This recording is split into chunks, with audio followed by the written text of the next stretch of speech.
Bonjour à tous et à toutes et bienvenue aujourd'hui pour une nouvelle vidéo. Cette semaine je reviens avec un tag et plus particulièrement un tag qui parle de mes habitudes de lecture. Parce que quand je me baladais sur Booktube, j'ai découvert ce tag, d'ailleurs je vous mettrai le lien de la vidéo originale en barre d'infos, et j'ai réalisé que en 2 ans de chaîne Booktube où je vous parle de livres et plein d'autres choses, eh bien je ne vous avais jamais parlé de mes habitudes de lecture et donc aujourd'hui c'est l'occasion de sauter le pas. Première question, as-tu un endroit particulier quand tu lis chez toi? Alors, avant, c'était surtout mon lit qui était le lieu idéal où je passais tout mon temps pour lire. Mais maintenant que j'ai un canapé, j'avoue que je passe beaucoup plus de temps à lire sur ce canapé que sur mon lit. Et puis, je trouve quand même que c'est un endroit assez cosy. Comme vous voyez derrière moi, il y a des petites guirlandes lumineuses, c'est toujours sympa. J'ai mes coussins colorés. Alors ça, c'est du gris, donc ce n'est pas du tout coloré. Mais bref, avec un plaid, mes petits coussins, mes lumières et la fenêtre juste à côté, pour moi c'est vraiment mon canapé, le lieu idéal pour lire. Marque-page ou simple petit bout de papier? Alors, quand j'étais jeune, pourquoi je dis ça comme ça, on dirait que j'ai 65 ans. Quand j'étais plutôt, je dirais, ado, quand j'avais 12, 13 ans, 14 ans, bref, quand je commençais vraiment à lire, eh bien, j'avais pas mal de marque-pages, mais ce qui se passait, c'est que souvent ces marque-pages, ils finissaient au creux d'une page d'un livre que je terminais jamais, et donc à la fin j'en avais plus. Et donc ce qui s'est passé et ce qui se passe encore aujourd'hui, c'est que mes marque-pages, c'est souvent des listes de courses, des tickets de caisse, où je déchire un morceau de journal ou de carnet de papier pour faire mon marque-page. Mais promis, je suis en train de m'améliorer. Parce que j'ai acheté récemment ces petits trucs qui pour moi vont être des marque-pages que je trouve juste magnifiques. Donc voilà le premier en mode galaxie que je trouve juste superbe. Et le second il ressemble plus à un marque-page un petit peu idéal pour l'hiver et Noël parce qu'on a des sapins, de la neige, etc. En tout cas c'est deux marque-pages que j'adore et j'ai hâte de les utiliser pour ma prochaine lecture. Donc pour résumer, oui, j'utilise un petit peu n'importe quoi pour marquer mes pages, mais j'essaye de m'améliorer. Est-ce que je peux m'arrêter de lire en plein milieu d'une page ou est-ce qu'il faut que j'ai obligatoirement fini un chapitre avant de m'arrêter? Alors, je déteste, mais vraiment je déteste m'arrêter en plein milieu d'une page parce que j'ai vraiment l'impression que ça me coupe ma lecture, que ça coupe ben voilà, ma dynamique de lecture et je déteste ça. Mais ça peut m'arriver par exemple quand je suis dans les transports en commun ou quand je suis dans une file d'attente par exemple chez le médecin et là je peux pas faire autrement. Mais la plupart du temps, je termine toujours de lire après un chapitre et souvent j'essaye de calculer un petit peu le temps de lecture que j'ai pour essayer vraiment de terminer un chapitre ou d'attendre avant d'en commencer un autre. Voilà. Est-ce que pendant ma lecture, il m'arrive de boire et manger?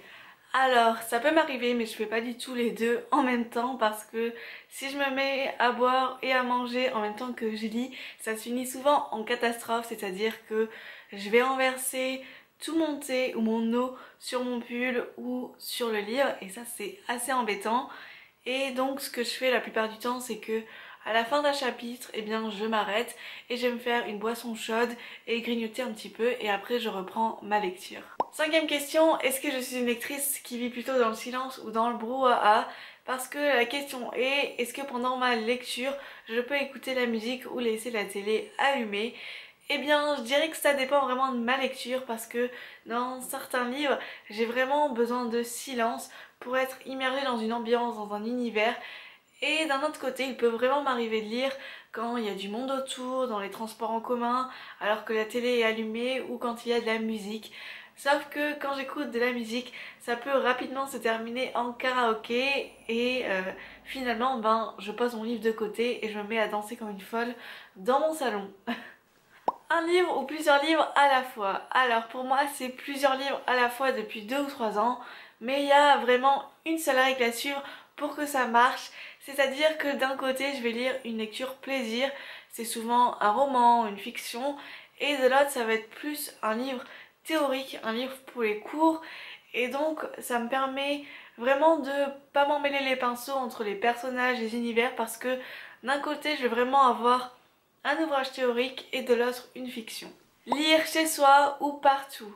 Je dirais que je suis capable de lire partout, même si je dirais que ma lecture n'est pas du tout la même quand je lis dans les transports en commun ou chez des amis ou en cours ou peu importe, partout sauf chez moi.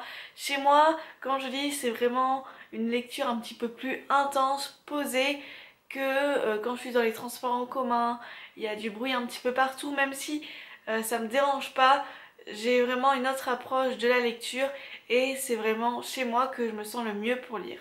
Lecture à voix haute ou dans ma tête, je dirais à 99% que je lis dans ma tête parce que je trouve ça plus simple, mais ça peut m'arriver dans des livres en anglais ou dans de la poésie quand j'ai vraiment envie de m'immiscer dans les mots et de comprendre vraiment le texte, eh bien ça peut m'arriver de lire à voix haute. Est-ce que pendant ma lecture je lis l'intégralité du livre, c'est-à-dire chaque page, chaque phrase et chaque mot, ou est-ce qu'il m'arrive de sauter des passages?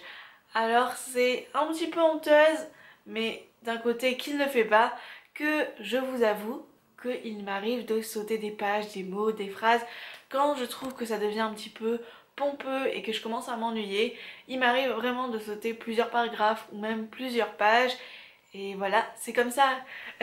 Est-ce que j'ai tendance, entre guillemets, à abîmer mes livres, c'est-à-dire couper la tranche, corner les pages, ou est-ce que j'appartiens plus à ces personnes qui gardent leurs livres flambant neufs sans une seule égratignure? Globalement, je prends vraiment beaucoup soin de mes livres, j'ai pas du tout envie de les abîmer et je les corne pas du tout, je fais vraiment hyper attention.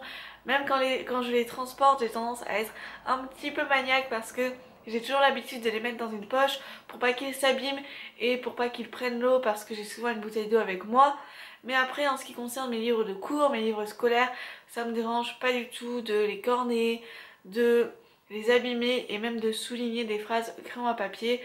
Ça me dérange pas du tout. Dernière question, écris-tu sur tes livres? Alors, pas du tout. Ce que je fais, j'ai tendance à mettre des petits stickers autocollants pour noter des pages quand j'ai des citations que j'aime bien. D'ailleurs, ça fait assez longtemps que j'ai pas fait ça. Mais après, comme je disais dans ma réponse précédente, quand c'est des livres de cours, ça me dérange pas du tout. Souvent, je mets aussi des petits stickers, mais ça peut m'arriver de faire des petites notes, surtout quand en lisant j'avais des textes à analyser. Ça m'arrivait très souvent de faire quelques annotations au crayon à papier. Après, pourquoi pas dessiner ou peindre sur les pages de son livre. J'ai vu qu'il y avait des activités hyper créatives et artistiques sur des vidéos booktube, notamment chez des booktubeurs anglo-saxons, où en fait le challenge était de décorer les pages, enfin en tout cas les bordures de pages ou les couvertures de livres, et je trouve que c'est super sympa parce que le livre devient vraiment un objet unique et artistique. Cette vidéo est terminée, j'espère que ça vous a plu, j'espère que vous avez pu en apprendre davantage sur moi et mes habitudes de lecture. En tout cas, maintenant c'est à votre tour de me parler un petit peu de vous et de me dire quelles sont vos habitudes de lecture. Je suis hyper impatiente de connaître tout ça. Merci beaucoup d'avoir regardé cette vidéo. Je vous souhaite de très bonnes lectures, une très bonne semaine et à la semaine prochaine. Bye!